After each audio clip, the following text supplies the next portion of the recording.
Hello, my name is Dr. Rajan Chaudhary, and I'm a founding member of secondmedic.com. Today, I'll be running through how SecondMedic supports those with COVID-19 related inquiries. COVID-19 has been in the headlines for the past 4 months, and the general public has been bombarded with information about the disease through news on TV, social media, and word of mouth. In our digital age, the wealth of information can result in confusion rather than education, and through social media, misinformation can dominate. Our aim is simple.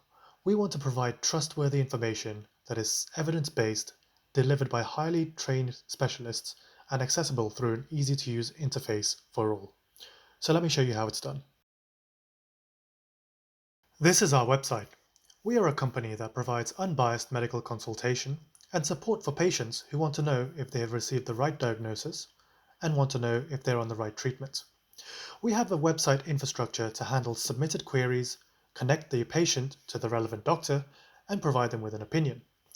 Since the start of the pandemic, we have offered additional support for those who are worried about COVID and want to ask medical professionals for help. Clicking on this prominent COVID-19 banner takes us to the COVID support page. Here we have a short explanation about the need to be responsible during the pandemic, written by our Chief Medical Officer, Dr. Vivash Mishra, along with some important recommendations. Adjacent to this is our most impressive resource, the COVID-19 Chatbot, and a main focus of our video today.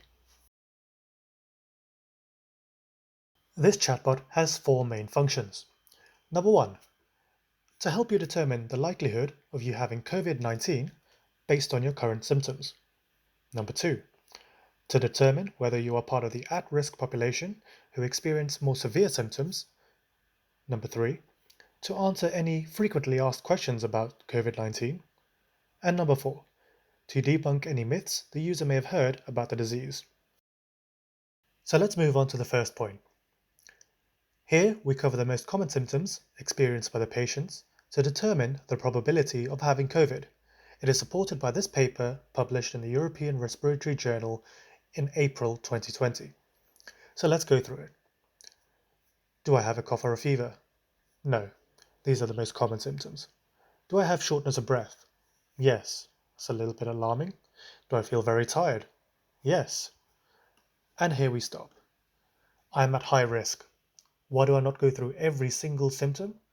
Because, in this case, having these two symptoms already puts the user at high risk. Any further information is unlikely to change the assessment and management and simply wastes the user's time. We want the user to receive the relevant information and guidance as quickly as possible. Now, we will look at risk factors. Whilst most people who have COVID-19 experience mild symptoms, sometimes no symptoms at all, some patients experience severe symptoms that may require hospitalization or a visit to intensive care. Possessing certain risk factors can increase the risk of having severe symptoms, and these patients also have an increased mortality rate from COVID. So let's run through an example. Am I above the age of 65? No. Am I diabetic? Let's say yes. Do I have any heart problems? Thankfully no, but I do have some respiratory problems. And here we'll stop, because having two comorbidities already puts you at a higher risk. We've already identified this, and asking any further question does not provide any gain for the patient. We already know you're at high risk. We now need to act on this. We provide the short explanation for the patient, telling them in easy to understand language why they are at risk, and we provide some further advice. We have written a detailed FAQ section for patients who want to learn more about the disease. It covers some common questions on the disease, such as, what is the disease? How does it spread? And what you can do to minimize your own risks. Currently, this is accessible through our website, but functionality can easily be expanded to be included within the chatbot itself. If your question has not been answered, you can submit a question yourself through the chatbot. We will look at submissions and reply to the user, as well as expand our own FAQ section, and even write articles on popular queries. Finally, the chatbot can offer an analysis to some common myths that are spreading across social media. We look out for them, we analyze them, and we explain in easy to understand language why these myths may be untrue or even dangerous. We have covered them in detail in many of our blogs and have summarized them on our Mythbuster section.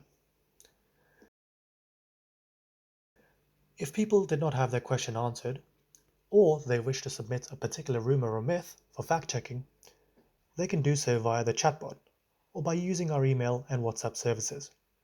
We aim to review these submissions and reply to them promptly.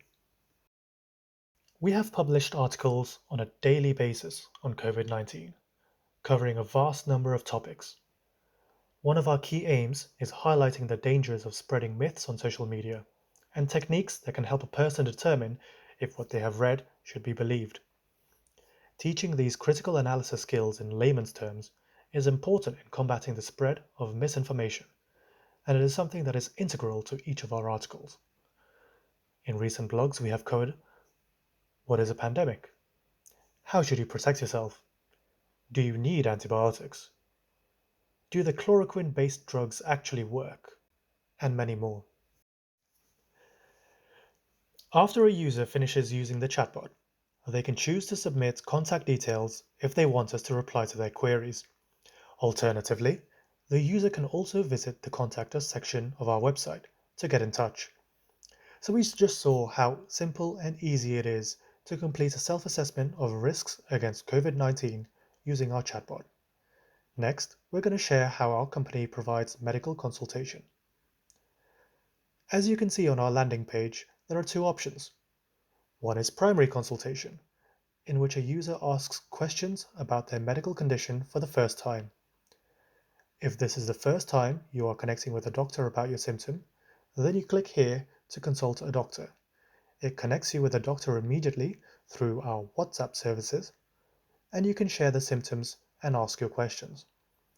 The second is a medical second opinion, where specialists will thoroughly check a previous diagnosis to make sure it is the correct one and that you are on the right treatment. If you click here on Get Opinion, then it takes you to a registration page where you can sign up and share your reports to get a medical second opinion in 3 easy steps. We have an easy-to-use video guide that can show a user how to submit their medical case, and this will be available on our Android and iOS apps as well in the near future. Thank you for listening to our demonstration. We hope you enjoyed it and found it useful.